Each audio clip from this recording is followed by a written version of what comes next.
तर बारामती विधानसभा पोटनिवडणुकीसाठी सकाळपासून मतदानाला सुरुवात झाली आहे। पार्थ पवारांनी आपला मतदानाचा हक्क आज बजावला। सुनेत्रा पवार रेकॉर्ड ब्रेक मतांनी निवडून येतील असा विश्वास यावेळी पार्थ आणि जय पवार यांनी व्यक्त केला।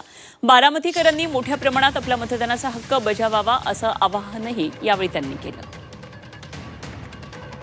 या सकाळपासून बारामतीच्या पोटनिवडणुकीला मतदानाला सुरुवात झालेली आहे। संध्याकाळी 5 वाजेपर्यंत मतदान असणार आहे। रेकॉर्ड ब्रेक मतदान या पोटनिवडणुकीमध्ये होतं आहे का हे बघणं महत्त्वाचं ठरणार आहे।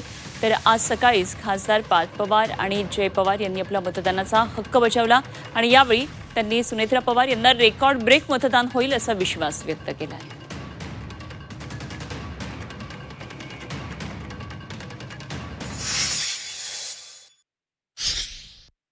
60-70% आपण प्रयत्न करणार आहे। ऊन आहे, अनेक लोकांनी आवाहन केलं आहे की ते करून घेतील। तर आता बघू 5 वाजता काय।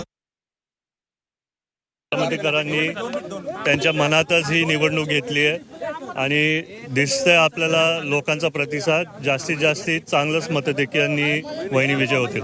20 ते 23 लोकांनी त्यांचे फॉर्म माघारी घेतले, तर बाकीच्यांनी जे ठेवले ते त्यांच्या कारणामुळे ठेवले असतील। बारामतीकरांना आवाहन करण्यापेक्षा मी जेव्हा गावागावी दौरे करत होतो, सगळ्यांच्या मनात स्वतःच एक आशा होती की दादांसाठी ह्यावेळेस स्वतःच येऊन तिथं चांगल्या टक्केवारीने मतदान करणार लोक।